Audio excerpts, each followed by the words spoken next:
What's up, everyone? Welcome back to another episode of the On the Bubble podcast. This time joined by Evan and Brendan, recapping the opening weekend of the season. Has some crazy games as well. Has some crazy games, and then we're on Tuesday night of week two. We had a loaded slate tonight, and yeah, let's get into it.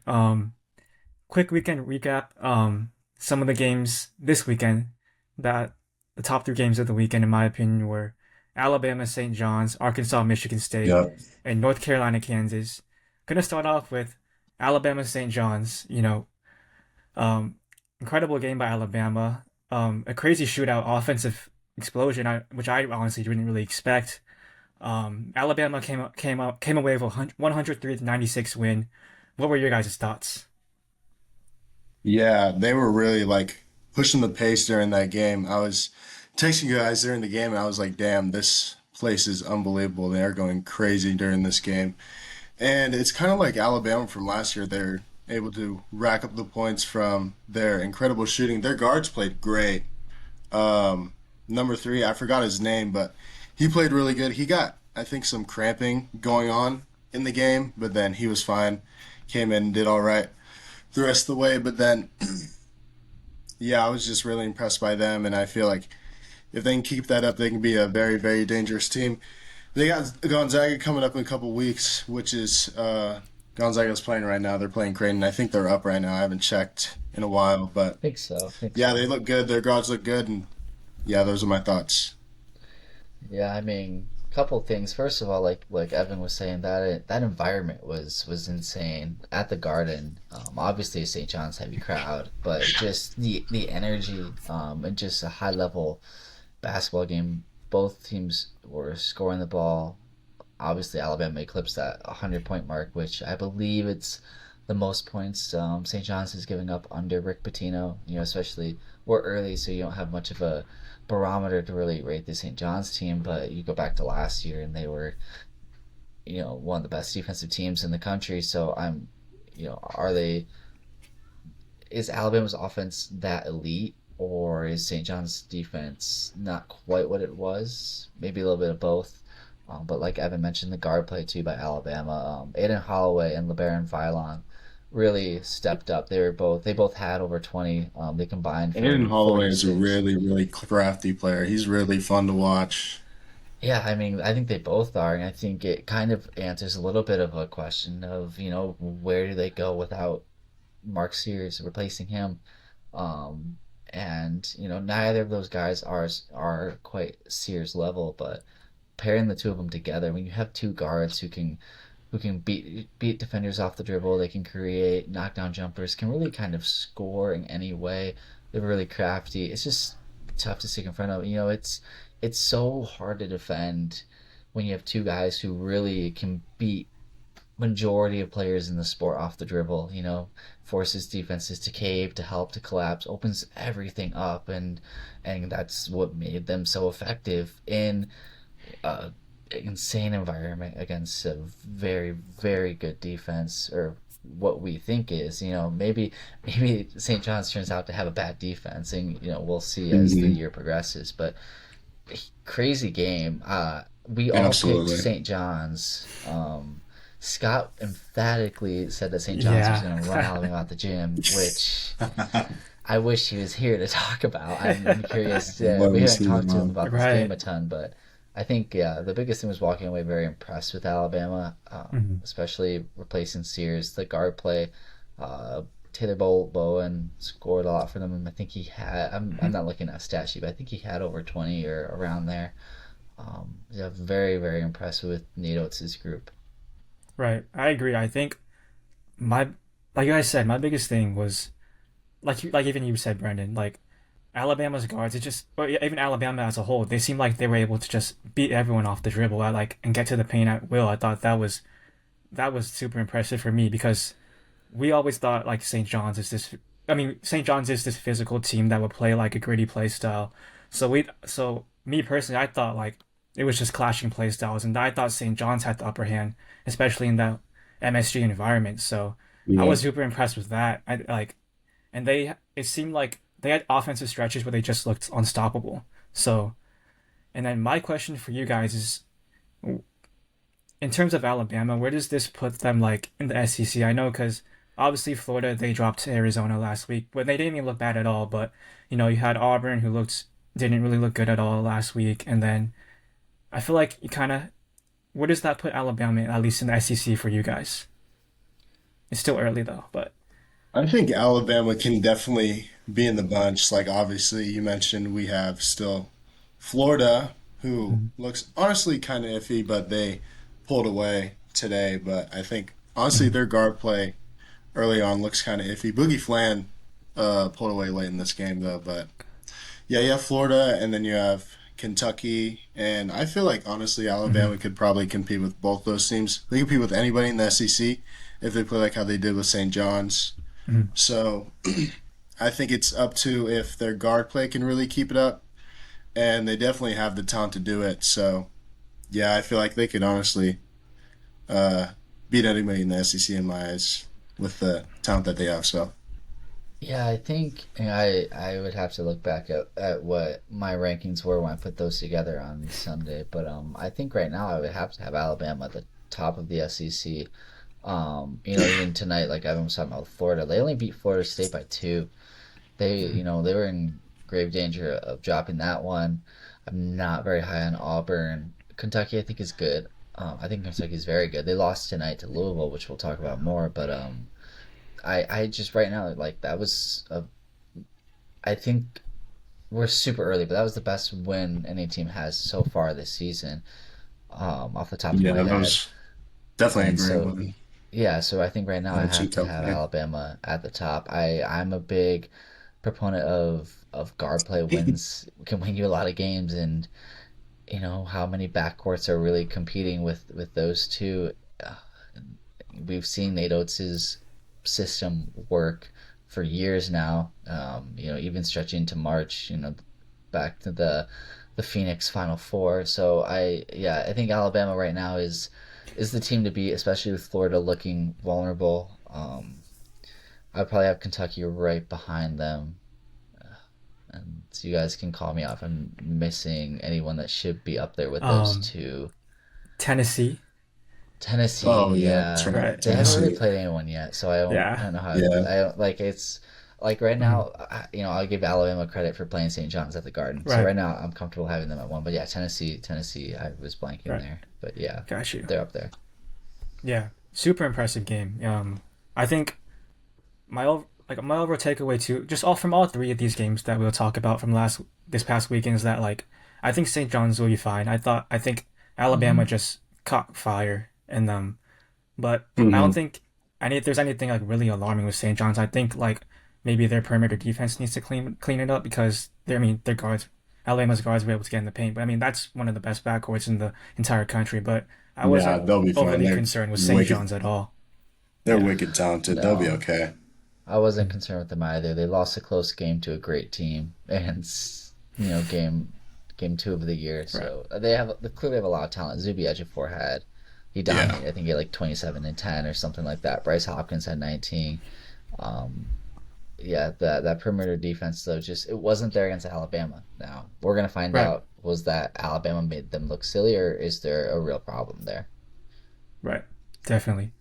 And now moving forward to another really close game, Arkansas Michigan State. This is a a nail biter game. Honestly, it was like super competitive. That no Mhm. team could really pull away. Um, we had a lot of Arkansas fans in our comments, so there was a lot on the Yeah. line in terms of that. I know if Arkansas won, we wouldn't hear the end of it, but Michigan State came out with the win, 69 to 66 in East Lansing. What were your guys' thoughts? Um, so I didn't really have a chance to watch a lot of this game. I watched a little bit of the highlights, Mhm. and I saw that Michigan State's front court actually did pretty good. Who was it? Number three, Cam Ward. He Cam played Ward, yeah. very well. And then on the other side, Arkansas, Darius Acuff played great. I mean, he looked every bit of like this loaded freshman class. Just shows you how deep this freshman class is. But yeah, those are my thoughts. I didn't really get to see a whole lot of it, so I'll pass it on to the East Lansing native, who probably has a lot of notes to take on this one. So Yeah, obviously was pretty glued to the TV for this one. On Arkansas's end, I think they'll be okay. I think they're incredibly talented still. Acuff and Malik Thomas led them in scoring, and those are two freshmen playing their first, college basketball game against high major, a high major opponent. Acuff was returning home. He's from Detroit, so I mean, not exactly, but only a 60, 70 mile trip for his family and friends. And he, like Evan said, he played well. He looked really smooth.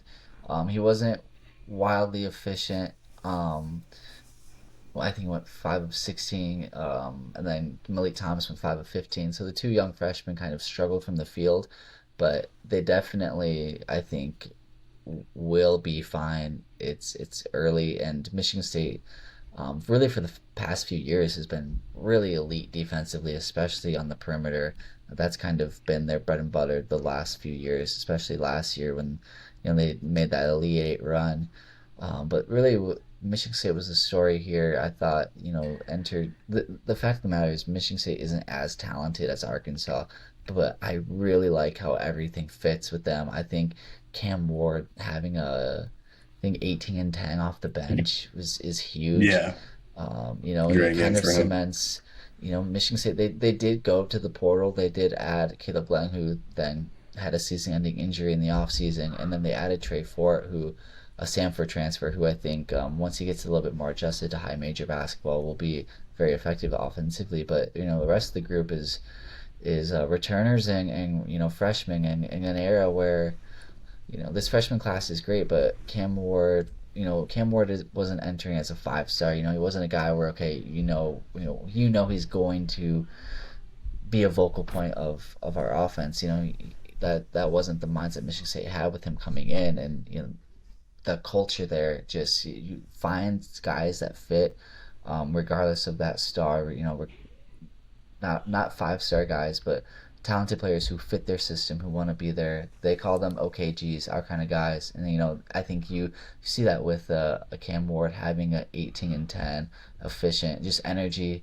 Jordan Scott, their other freshman, I watched him a bit this summer at Pro Am, but he has fantastic defensive instincts. He makes winning plays. And so those freshmen, those aren't, especially this freshman class is incredible, and there's a lot of big names, but those guys aren't going to be big names, but those guys are going to win Michigan State games. Michigan State doesn't beat Arkansas without that Cam Ward performance. And then the elsewhere, returning Fears and Cohen Carr and Jackson Kohler, in a world where everyone's obsessed with transfers, Michigan State's best, additions was retention. And I think they have all of this is a team that won the Big Ten by several games last year. I think they'll be at the top of the pecking order again. Purdue comes in with a lot of hype. They didn't look great against Oakland. I think they'll be fine. Michigan, we'll talk about later, but Michigan just really struggled against Wake Forest. I, everybody kind of had Michigan and Purdue ahead of the pack, in the Big Ten, but I think Michigan State will be right there. I think they showed it. I think winning a rock fight against Arkansas, grant they were at home, which helps, but they have an insane schedule. And so I'm very excited to see how they perform in it, to see all those pieces click. I think there'll be a group where, you know, it's going to rotate kind of who goes off. Cam Ward had 18 tonight. Next game, Kohler might have 20, Cohen Carr might have 17. It's going to really rotate. I think they're really well balanced, and I think they down the line will be a team that can make a deep run in March, and so can Arkansas. Right. I definitely agree. I think MSU just they just do little things so good, the winning Yeah. plays, and they always just find ways to win. And I thought that was my biggest takeaway. And then, but yeah, even like you said, Preco too. Shout out to these two coaches, these two programs for even scheduling this game. It's super sick we were able to get such a high level game this early into the season. And yeah, in that Big Ten too, like you said, Preco. I think that Big Four, Illinois, Purdue, Michigan, Michigan State. I think it's going to be really interesting to see how that shakes out throughout the season. Yeah. Right. So yeah, and then like you said, Definitely. their non-conference schedule. They got Kentucky next week, Michigan State, Kentucky next week, North Carolina, things around Thanksgiving week, and then Duke in December. So that'd be really interesting to watch. And then Champions Classics next week, isn't it? Yeah, that's what's Right, Kentucky. it Yeah. is. Hmm. And it's crazy. That used to be like first game of the season. No, yeah, they used to be first week. Hmm. Right. Speaking of another team that'll be in the Champions Classic, we got North Carolina and Kansas. Will they wait? They will be right. No, they won't be. My Kansas, bad. No, Kansas Kansas will be. is though. Yeah, Right. I know I hmm. was right about one of them. Kansas. You're right. North Carolina, Kansas battle with the Blue Buds in North Carolina. North Carolina came up with the win, 87 to 74. Very impressive game from North Carolina. Kansas was up by 8 at halftime. Um, yeah, what were your guys' thoughts? Yeah, obviously, all the eyes were on freshman Caleb Wilson, another freshman we got to talk about. He's played a great game. What do you have? 24 points, Hmm. 7 rebounds, about like 4 assists. I mean, you could tell this dude like did not play like a freshman. He was getting to his bag. He was getting to where he wanted to score. He was a problem. He was a problem for Kansas, and they just didn't really have a chance to stop him. And UNC was able to pull away, and it was a big win for Hubert Davis, like you guys were talking about in the pod. A huge win for him. So we'll see what happens later on. Seth Trimble, we got to mention him because he just got hurt with a little weight malfunction, I guess, in the weight room. So, but yeah, great win for Kansas, and yeah, not Kansas, UNC. Sorry, my bad. Yeah, I mean, my biggest thing was definitely Caleb Wilson, like you said, and part of that is just watching it, it felt like there was a game within the game, between Wilson and then Kansas freshman Darren Peterson, two 5 stars. Oh yeah, Um, we can't. Yeah, he played a great game too. right, and Peterson, I think right now is, depending on where you look, Sly is the projected #1 pick in the draft. He enters with a lot of hype, and Wilson is a 5 star. But I really loved that, after the game, Wilson's talking to reporters, and he says he changes his lock screen based on whoever they're playing, something that motivates him. And he had like a photo from the McDonald's All American game where. He told reporters that he remembered how he felt where he didn't get the ball much, and Darren Peterson was on his team, and so I kind of like, I'm sure there's plenty of players out there who you cycle through lock screens for motivation or use different things like that for motivation, but wouldn't necessarily say that to reporters. I love that he kind of just didn't care, and was Yeah. fine just being outright competitive like that. And that mentality is, maybe less common now, especially. Yeah. These 5 star freshmen they have the reputation of, me, and especially with the transfer portal, the overall view of college basketball, people think guys care about winning less than they used to, or care about their program less than they used to, and maybe some of that does exist, but I think what that shows is you have just an absolute dog, and I'm excited to see how they do. I That Seth Trimble injury is so rough. I really really feel for that No, man. yeah, that's very Freak unfortunate accident, injury what it to happen. sounds like, and now he's out probably like a month ish, maybe more. And that's rough. Yeah, I agree. That's just like super like unfortunate too. Even I was talking to Evan before we filmed it, like that's just like a scary like a weight malfunction. That's just like scary to even Hmm. think of. Like that is truly tragic. For a team too, I think that North Carolina they don't have the best depth too, so that'd be really interesting to see how they move forward. Hopefully he comes back soon because he looked really good against Kansas. I think my Vaysar biggest looks takeaway, good too. right? I think I think the takeaway I had was that um yeah, like you guys said it, UNC just completely took over in the second half. Caleb Wilson was just like he didn't even look like a freshman. He looked just completely took over. And I think like we even touched upon it last week, like you said, Brandon, this was a very impressive win for Hubert Davis. Like you said, to get a win, a statement win this early into the season against Kansas, I think that does a lot for him. Just with the UNC fan base, Hmm. winning them over. And yeah, the credit to him. That's a big win. And I think Kansas would for sure be all right. They were up by 8 at the half, but Caleb Wilson just completely took over. Vasar played really well. I think Kansas will be fine. It's a road environment. But yeah, Yeah, I think Kansas. Darren Peterson had 20 something. I think it's just kind of about what the other you know, where the offensive help is going to come from. Bryson Tiller, was double figures with 12 and Trey White with 10, and then that was it. So that's going to be the biggest thing. Like Peterson is really good, but Yeah. he's not going to be able to score enough on his own to win games, at least against like Carolina level competition. That's going to be the biggest thing for them is who's going to step up. Mm, right. I definitely agree. Evan, any last thoughts, Evan?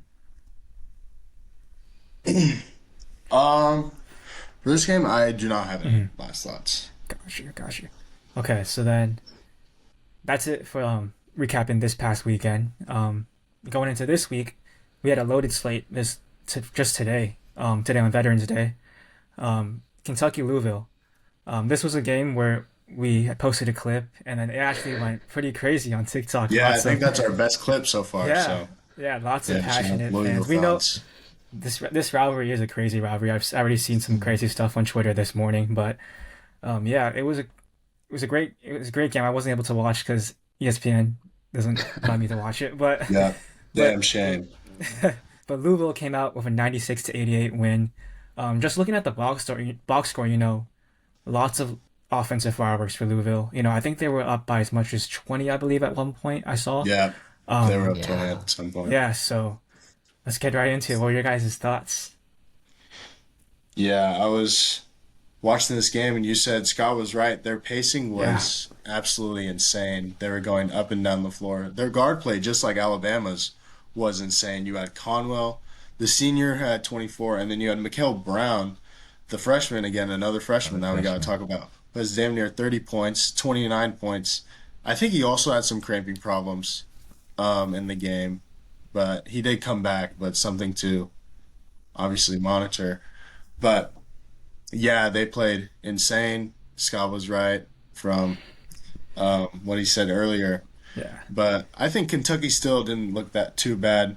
They made it a game at the end. They were coming back. Mhm. They're making some shots. Otega Owe played good. Um, I think they'll be fine. Definitely early. It's still early. It's still Yeah. November. Still got a lot of games to play. Kentucky always has loaded non-con schedule, but Louisville making some noise. Can say that. Mhm. Prigo? Yeah, I mean the immediate thing that I have written down was the pacing was crazy, especially that first half. I think Kentucky took 68 shots and Louisville took 69. They're just up and down, getting lots of shots up. And Louisville, that first half is what was the game. They went on a huge run between the 11 and the 4 minute mark in the first half, where they outscored Kentucky 27-6 over those 8-ish minutes. And in that span, that was really when like the pacing jumped out to me because Louisville would score. The camera is doing close up, following whoever scored, and then goes back to the regular broadcast view, and like split second later, Kentucky's putting up a shot. They missed. Louisville rebounds it, and they're running. And it's like it just kind of spiraled if you're Kentucky. It really, felt like a snowball that kept going, and that ended up. I mean, Louisville won by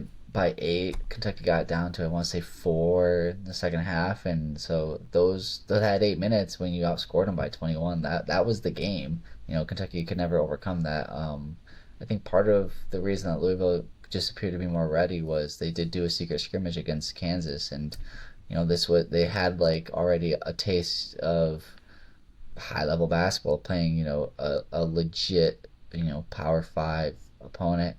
Um, the Mikael Brown was incredible. He's so fun to watch. Just kind of feels like he's like bouncing with energy all over the place. He can kind of score whatever. He's quick, blow by guys. Conwell, he was great at Xavier previously, and he would continue to be great. And then I agree with Evan. I think Kentucky's fine. I think Kentucky showed they're fine. They, came out around, and you know, loud environment. Credit to the Louisville fans. They Oh yeah, I competed, was bought like, I back think they into it. mentioned sold out crowd. First time Yeah, like and four it years. was loud. They like Anthony said, they care about this game. This is it's non-conference, but one of the biggest games of the season for both of these teams, and that's great that we get it so early. And that we get games like that. Right. I agree. I don't have much to say about this because I wasn't able to watch, but I think it was crazy. Scott was right. There were lots of people in the comments who were like, lots of Kentucky fans who were like, "Man, you're wrong." Like, I'm not. I mean, like, obviously, Louisville was able to get hot, but and Kentucky did was able to catch up, but they were like, "Man, you're just playing into Kentucky's hands." Which honestly, yeah, Kentucky can run with the best of them, but Louisville looked really great. And then I thought also too, I don't know if you guys saw it, but Scott had mentioned that he really didn't think Kentucky had an interior presence, at least defensively. So I was wondering what your guys' thoughts were on that, because that was a big point that Scott made, and people had some things to say about that. I would say right now it's all right, but definitely again they have Jane Quaden that's coming in what Yeah. December, which is going Hmm. to be a huge key piece, a huge X factor for that team. If he didn't get injured, he would honestly probably Right. contend for a Defensive Player of the Year contention. Uh, So right now, I think what they have is fine, but again, when they get JQ, I think they'll be totally fine coming mm, March. So we'll need to make a run. Yeah, I agree. JQ is gonna be huge. Said more ASU stuff. We watched him every game last year, every game they played. Um, he's just a defensive anchor, game changer, and yeah, Kentucky's missing that. They gave up 96. There wasn't much of a defensive presence anywhere. Just same Louisville gave up 88. Like Louisville's defense didn't seem super impressive, anyways, or either. But they both like to get up and down. They mm, both like to score. It's made for a very fun basketball game. right. I agree. And then I agree. Scott had to follow up his bad take on St. John's with a good take for Louisville. Yeah, we all had Louisville, didn't we? Or I guess I um. don't know. But this, Oh, yeah, I 'cause I'd this have was to this week. check. I'm not quite I sure. I think Evan and I split with Kentucky, Oh, okay, okay. so it was I two had two. Really? I'm a big Pat Yeah. Kelsey guy, Yeah. and yeah, Yeah. Yeah. The comments were a lot better on the pick because I think it was a lot more balanced this week. So yeah. both have great fan bases. Right. Right. Those are two Yeah. teams that, yeah, for sure will go deep into March. So yeah, nothing to worry about Hmm. for Kentucky. All right, next game tonight, another really high level game. The game that I thought, a game that I believe was like, I think honestly, in my opinion, was like when looking at it, I was like, man, this has potential to be probably the best game of the night, and it was super close. Texas Tech, Illinois, um, 81 to 77. Illinois came out with the win. It was at Illinois. Um, JT Toppin looked really good, but Illinois was able to pull away. What were your guys' thoughts on this one? Um, so I actually didn't really watch this game at all. I was watching Creighton Gonzaga. I was too locked in watching the Zags, but I watched a little bit of it. JT Toppin, whenever I saw him get the ball down low, he legit was just a straight bucket. So it's really hard to Mhm. stop that dude. And then pieces for Illinois, you got like Stojakovic transfer, that Virginia transfer. Then you got Keelan Boswell, who's been there a couple years. So they got a lot of great pieces. And then you saw it today. They beat Texas Tech, who has a really good team, and with JT Toppin, who's a National Player of the Year contender. So yeah, Yeah, I mean Toppin is he was my National Player of the Year pick. I believe it was also Anthony's. Yeah, Mhm. Yeah. yeah. We saw him. I think he had like 40 on ASU last year when we were there. He's just if you in Illinois for the most part they didn't double him. They liked to, have a guard dig down. They stunted him a little bit, but they really didn't double him. Um, at least not consistently, and that's where you get 35 points on 17 of 25 shooting. And he also had 11 rebounds, like a quiet, well not quiet, but like a just easy double double. He's just so his left hook. It's so yeah, impressive. it's like butter. It is. He makes it deep in the middle of the paint. He makes it from, even outside of. He had one that he was standing outside of the block and, high off the glass and fell and rolled in. And it's just like, man, like you're not stopping him. And like, I think the first podcast I was on, when Anthony and I were talking about them, I said it was going to be about who could help them. And tonight they had a good offense night from Watts. He had I think over 20, and then Christian Anderson did not break double figures. He had his lowest scoring total so far this year with 8, but he had 11 assists, so it's not like he was a ghost out there. It's easy to get assists though when you're dumping into top end, but he that's going to be their X factor. He had, I think, the one game Toppin was out because Toppin didn't play in game one, and he had 34. He had an absurd. He had like a triple double. Really impressive game that night. So I think he has the potential to do it. He just needs to be a true second scorer for them, and I think they'll be all right. I think we really kind of saw a difference in offensive attack between Texas Tech, who was so reliant on Toppin, and then Watts, of course, helped out a lot. But then Illinois was really balanced. They Stojakovic at 23, Boswell at 22. Five guys in double figures. They just kind of felt like anyone on the floor could beat you offensively. They were all very capable, and that's tough to guard. And so I thought that just kind of watching that approach was different, where coming down the floor on one end, you had a guy. As soon as they cross half court, you're like, okay, they're gonna try to figure out how they can get the ball at top, and then the other end, it was kind of like, okay, who's gonna beat you now? I'm gonna butcher the pronunciation of a lot of these Illinois players' names because still learning those with Right. their European acquisitions. But Mhm. Mirotic, Oh number yeah, zero, Nurkic. yeah, his game was super fun to watch. He get in Mhm. the paint and really navigate nicely with the footwork. He had a really impressive and one where he kind of just stepped through, went block to block, and extended with the left, like just kind of really so fundamentally sound, so poised offensively. They have a lot of weapons, and I haven't touched on Stojakovic and Boswell already, but both of those guys, transfers from the Pac-12, so we've seen them for a couple of years now, but they have experience, and the Illinois group is really really strong, and they have one of the best home environments in college basketball. Their fans are crazy. They kind of don't get I don't think much attention nationally for their fan base, but as a Big Ten guy, like I think Mhm. they have one of the craziest Twitter fan bases. It's really really quite Huh. impressive. So don't want to make them mad, but Illinois looked good. And I thought Tech looked solid too. Just a high level basketball game. Somebody has to lose. Mhm. Right, exactly. I did not know that about Illinois actually, so that's good to know. I did not know that. So, but hmm yeah, I agree. I was kind of in and out of watching this game, but like you said, Brennan, like even while watching it, just so Illinois was just so fundamentally sound. Yeah, guys playing in the post, playing off 2 feet, and then like you said, yeah, on the perimeter, Stojakovic and Boswell, 23 and 22. That's really impressive. So yeah, Yeah. and then just looking at Torvik, like you said, Illinois kind of is. I feel like doesn't get even.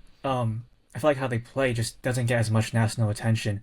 They're right now they're third in Torvik and they're third in Kempom. Are they So that high? right, yeah. I So didn't realize that. That's I mean, they got s- dudes, man. They they got do. hoopers, so hmm So yeah, I they're a guess really tough team. I mean they'll for sure be in that upper echelon of the Big Ten, but that's a really encouraging sign for them to get a win over a really really good Texas Tech team that should compete, that will compete in the Big 12. So that is a very impressive win for Illinois. Big Ten And overall with a pair of two nice non-conference wins between Michigan State's and Illinois. Good for the conference. right, right, I agree. Shout out the Big Ten. And then another Big Ten team that played tonight that had actually a kind of a, it's early, I don't want to say alarming, but a little bit of a scare. Michigan against Wake Forest. I didn't watch this game, but it went to overtime. 85-84. Michigan came away with the win. But I think it's too early to sound the alarms, but it's an interesting result. What were your guys' thoughts on this game? Yeah, I would say the same. I didn't really have a chance to watch this. I was kind of in and out with it. But I would really just say that this makes it seem like Wake Forest is a pretty underrated team. Like they came into this game 2-0 and they just legit just lost by one. Took number six Michigan to OT and Yeah. just lost by one. So, and I'm pretty sure Elliot Cadeau had a pretty good game. I think Prico, you mentioned he almost had like triple double. I'm pretty sure. Yeah, he flirted with the triple double. You wouldn't know it if you were just basing your opinion off of Twitter, who was calling for him to be benched. But he's an interesting player. Before we started recording, I was saying it felt like like a Westbrook performance in the sense of, you see him completely fill the stat sheet, and if you're just looking at box scores, he played really well, and then like kind of get a read on people who are watching the game who like were really frustrated with him. It was just interesting in that regard. Right. But But yeah, So overall, yeah. oh, other than go that, do ahead. you have thoughts, Rico?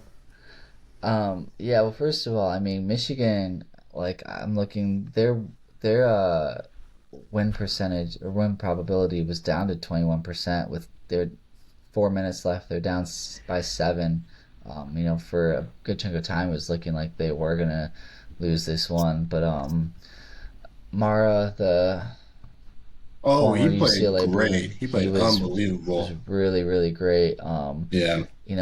The biggest thing with Michigan and what kind of was starting to really hurt Wake Forest was just their size in the interior. And, Mara was a huge, huge, huge deterrent. You had 5 blocks. And Wake Forest's attempt at winning the game in overtime. Guard had to drive down, do a wild scoop shot that you could tell was just uncomfortable. Throwing it up over a 7 footer. And so that's kind of their biggest advantage there. But, Wake Forest, credit to them. I don't think really came in with any expectations, but were, have 4 guys that scored double figures. Harris for them at 19. I thought Colvin, former Boilermaker, was really, really good. He had 13 for them, but then yeah, also was able to haul in some rebounds. Just his athleticism was really impactful for Wake Forest. But yeah, I mean, Cadeau finished with 17, 7 assists, and then I think like 8 or 9 rebounds. But he also had 5 turnovers.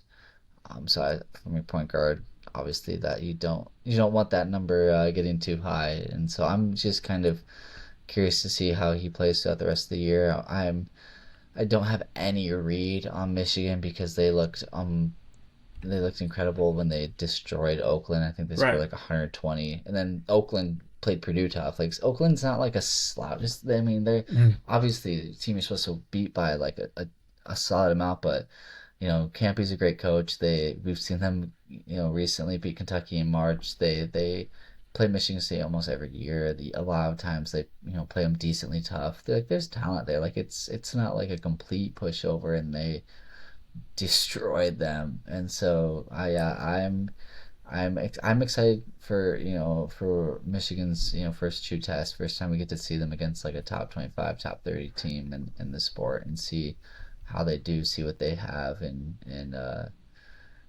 the most talented group of the Dusty May era in Ann Arbor so far. Right. I definitely agree. I think I was watching those their highlights against Oakland, and their front court is just huge. Morris Hmm. Johnson and Oh then yeah. And Ade Yaxel. Mara. Yeah, and even Laxo, putting him Yeah. at the three, they're just like huge. So that was my Hmm. biggest thing. But just looking at the box score, Wake Forest 10 for 34 from three. That definitely, I'm sure, definitely helped in their Hmm. efforts to upset Michigan. Yeah. But yeah, looking at Michigan schedule, Perico, they don't really play like a tough Power Five opponent until the Players Era tournament against San Diego State, and then their game after is Auburn, which has looked. We've talked about them a lot already, but yeah, they don't really have a too tough of a non-con schedule. And then they have Villanova in December, which is not too bad, but they don't really have a Yeah, tough non-con schedule actually. Yeah. I think Something longer. yeah, when I was listening a couple of weeks ago before the season started to one of our favorite podcasts, and Eyes on College Basketball, Matt Norlander and um, Gary Parrish, Uh-huh. they were picking who they thought was going to be the last undefeated team, and I can't remember which one of them, but one of them said Michigan. Just taking into account that schedule, they kind of obviously there's some tests there. You play at San Diego State, Auburn, but like there is no mammoth on that schedule. Auburn, I don't think will be ranked by the time that game happens. So and then San Diego State, Dutcher, great coach, great program. That can be a fun game. They'll really probably want to slow things down. Mhm. It'll be interesting to see how Michigan handles that style of play. But I think overall it could be a bit before they lose, just based on of course they're really good, but then mixing that with their schedule. Right. Definitely. That Big Ten is going to be really competitive this year. I'm really intrigued to watch it Hmm. Yeah. unfold. Um, yeah, moving on to the next topic, we got just a little bit of a quick discussion of our top 25, not the AP poll top 25, but some of the biggest risers, some of the biggest droppers. Just some quick thoughts of what you guys thought. Um, just going through the biggest risers, we had Alabama moving up 15 spots from 21 to 6. North Carolina moved up 6 spots from 23 to 17. Arizona moved up 6 spots from 10 to 4, and then Baylor came in at 25th in our rankings. Any thoughts on some of the biggest risers of the week? Um, I think they all deserve what they got. Alabama, maybe too much. 15 spots is a lot, but maybe it's a little bit of an overreaction from one game. Yes, they did look really good, but 15 spots is also a lot. But they definitely should be, and I'd say like the top echelon of those teams. And then UNC, I don't have a problem with that. Arizona looks great. Kopi looks phenomenal. And then Baylor beating UW, sadly. Um, so they're new to the rankings. They look good though. I like their squad. So Yeah, yeah, those are my thoughts. that was a team that all three of you guys had. I did not have them in my rankings, but all three of you guys had. I wasn't able to watch that game ESPN, but Sunday night, Mhm. late night Sunday night game. What were your guys' thoughts? I wasn't able to watch it, but I was able to watch a little bit of the first half before I had to go to bed to get ready for work. But mhm. yeah, I was intrigued. Both players' teams looked good at the start. Um, UW's players looked great. I wasn't really kind of focused on Baylor's. I was honestly kind of quite tired, but yeah, it wasn't too bad. Yeah, unfortunately, East Coast Sunday night. I was getting ready for work Okay. the next day, so I didn't have a chance to watch. Uh-huh. That was a game where first thing in the morning, I wanted to see who won. It Right. was an intriguing game. In a Hmm. perfect world, would have would have would have had the time to watch it. But My I bad. I still didn't I realize. still think no, you're okay. I Baylor. I think it was the biggest thing why Baylor. I think I had Baylor in my rankings before, but Okay. kind of didn't know what to expect from them. Whole new roster. Getting a win in Seattle is huge. I think Washington is at least I talented. don't. It was. I think it I was like at Sprinkle. Baylor. Oh, was it? Yeah, Why was I thinking it was in Seattle? Oops. yeah. It definitely was in Seattle. Okay. Hand up. That's on me. Ah, it's all good. We're good. We're good. In terms of the other ones, yeah, Bama going up 15 spots is a pretty significant climb. But if I'm talking at least through my thought process when ranking teams is, well, first of all, the preseason one they didn't have a ton to go off of course. But then I'm not afraid to be reactionary, especially early. I don't want to hold too tightly to the preseason rankings. Those weren't based on anything besides, on paper and program culture and coaching. So Alabama, in my mind, they looked like a top five team in the sport. So I had no problem bumping them up to that. They have the best win in college basketball so far, and I have no problem rewarding them. Kind of similar to Arizona, huge win against Florida. Probably second most impressive win in college hoops so far. Just winning in Vegas against Florida, the defending champs. Florida looks questionable tonight, so we're gonna see how everything really plays out. What wing ages the best? I think the Bama win will age really well. I think St. John's. I don't think they have any glaring concerns. I think St. John's is probably looking better off than Florida so far. And then the other one, Carolina, that was, it was at home against Kansas, who has some questions as well, but they took care of business, and so I was going to reward them. Right. Right. I agree. I think you guys pretty much said it. Maybe a little overreactionary to Alabama, but like you said, Brandon, like that's the most impressive win of the season. I think they did like I'll be like you said, I'll be a little reactionary so early, but that's the biggest one. That's the best one of the season so far. And then we already mentioned Carolina, Arizona, touched on it, and yeah, and then the biggest droppers we've already mentioned Florida and St. John's, but you guys have any quick thoughts on UCLA? I know they haven't really played anyone yet, but they do have a big one this weekend or this week against Arizona. That one's in LA. But any quick thoughts? I was looking at their game scores on Torvik. They didn't really have the best game scores in their couple of games played so far. But any quick thoughts you guys have about UCLA so far? Yeah, I mean, UCLA down 7 spots. I think they should move down a little bit. I don't think they should move down 7 spots. I mean, they look fine. They're 2-0. Defense, Hmm. I can see can be an issue. It doesn't look great as of early on, which is why I think they can move down a little bit. But I think offensively, they're still great. You have Donovan Dent, T. Bill, and you have other factors coming in. But yeah, I think they do deserve the drop because they do have some defensive issues, but I don't think they really deserve to drop down 7 spots. Yeah, similar to my or the ones we had, kind of skyrocket up the rankings a bit. I'm not afraid to say that. At least when doing my rankings, I was, being rather reactionary, just because in my mind it felt like I was starting completely fresh. I wasn't necessarily baking in my preseason rankings a whole ton in it, just because those weren't rooted in anything.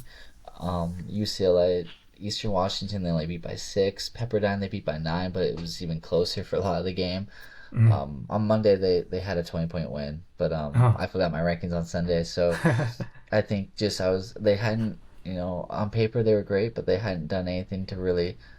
I can't remember where I had them, but they haven't done anything to show me much just this year, and so their whole ranking kind of was rooted in how they look on paper, how talented they are, and so I had them drop I probably a decent bit, just because in my mind I was starting fresh, reorganizing teams, and it was like, oh, okay, it's early, but right now they struggle with Eastern Washington. They beat Arizona. I'll move them up quite a bit. This early, I'm gonna, at least for me, like it's gonna be pretty reactionary while we start to see teams figure each other out. Start to get some of these high-profile games where we get to see them face each other, and gonna reward the teams that are going out and playing tough games. Right. Exactly. I think that's the exact mindset that I have as well. But so yeah, and then going to the last segment of the pod. I know it's getting pretty late out there in the East Coast, getting pretty late out here too. Um, we should have a pod within the next couple of days. So we're only going to preview one upcoming game this week, which is Purdue and Alabama on Thursday, which will be on Thursday night in Tuscaloosa. Um, we all picked Alabama except Evan, who had Purdue. So I just wanted you guys to know your guys' quick thoughts on that game. You know, looking back on it right now, I'm not as confident on this pick as I was, but I'll still do it to be different. I'll take Purdue, but I am kind of scared of what Alabama just put on to St. John's. So, and what's TKR Mhm. Trey Kaufman Ren's timetable to Yeah. return? Do you guys know? I'm not really quite sure. I'm not quite sure, but I know he has not played yet so far, And which he's not is he's not going to be in this game. I'm assuming, right?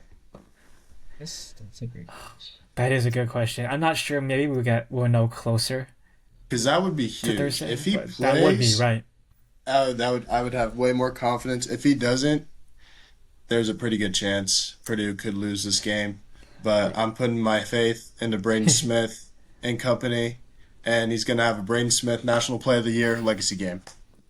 Heard it here Hey, I first. mean, if Purdue wins, all three you pick up a win over us, and then all three Yeah. of us drop a game. So that could be a big one. I had some games where just solely because of that, I chose the team because everyone else picked Yeah. one team. But Uh, that was like I could make up some ground. So But yeah, Yeah. my thoughts on that game was, it's in Tuscaloosa. I just think Alabama just looked incredible against St. John's, and they have so much offensive firepower. And Purdue, they're 2-0, but they kind of struggled. Like, I mean, we mentioned Yeah. Oakland's no slouch. They kind of struggled against Oakland. It got really close pretty late. I feel like they've just watching them, they kind of have looked a little bit slow to establish a bit of a consistent rhythm that you would expect out of them. And that definitely a huge factor of that is with no Trey Coppin right now. But I think Alabama just has too much offensive power, too many athletes, too much too much athletes for Purdue to contest with. That's why I picked Alabama. Yeah, I picked Alabama as well. I made my Alabama pick assuming Trey Coffin was going to play. He was a game time decision for Purdue's last game, so I'm thinking kind of you're playing two mid majors opening up the year. They're gonna, if there's anything even slightly wrong, hold him out. I think they would be more inclined to play him, against Bama. But the biggest thing for me is I think playing at Alabama, in Tuscaloosa, these SEC environments, their football conference at its heart, but in this new era of the sport with NIL money and just it really is kind of, we saw how dominant they were last year. It's really, you know, football success brings so many dollars that allows them to invest in other programs in basketball, seeing a huge return. And these basketball environments have turned into fantastic. You think of all over that league. It's tough to win. We see once the conference season hits for them that it is tough to get an SEC road win, and much less one against Alabama. My biggest concern if you're Purdue is how you're going to defend those guards. Who's going to stay in front of Aiden Holloway, who's going to stay in front of LeBaron Philon, and I don't think Purdue will be able to. But then I think once again, I'm assuming Trey Kaufman is going to play, and he's going to be what's going to give Alabama the biggest trouble. I think you put maybe Aiden Sherrill on him, but we'll see. I do still I feel confident in Alabama, but I've been confidently wrong before, so I'm excited for this one though. Oh, for sure. I think going back to what you said, Brandon, about how like Alabama, they've been known for football school for so long, and now that they've had so much success now with Nate Oates in Alabama, I saw a tweet. It was like, man, they're good at everything, Alabama. So that was funny. Just touching back on your point. It's when you have so much, that football money you can invest in all sports Yeah. in your athletic department, and it really pays dividends. That's why the SEC is performing well in all areas. That football money foots the bill. Right. Yeah, definitely. Then one last quick thought. I think we touched upon it a little bit. Seth Trimble, a broken arm and weight room incident. That's really unfortunate for Yeah, UNC. hope Um, the best for him. right. Evan put too little question mark. Yeah, I don't know. Maybe he's like too little. Maybe they're trying to lift heavy in the weight room and he's just too little and he broke his arm. I'm not sure, but I'm pretty sure that's not the case. But it's just unfortunate with what happened. Hopefully he can return soon because he's definitely a big piece to that squad. So, Right. The mid to late December was the estimated time frame I saw, and they play Ohio State on December 20th.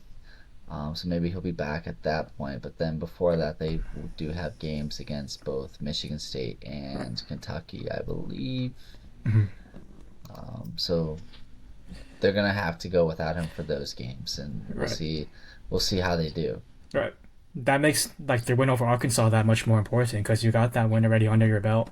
So even if you maybe only win one of those games against those three opponents, yeah, at least you still have a win over Arkansas to count on. But yeah, get him back for conference play, that'd be huge. Hopefully, Mhm. hopefully he'll be back soon. Yeah, that'll be it for us today. But we got a pod coming up really quickly soon, which we should have pretty much, hopefully everybody. I think that'll be Hopefully, hopefully I think that'll be an exciting podcast. We got some pretty cool things planned for it. But yeah, appreciate everyone for tuning in, listening to us. It's a great day of college basketball. Looking forward to a loaded slate this weekend. So for On the Bubble, that'll be it for tonight. Thank you guys.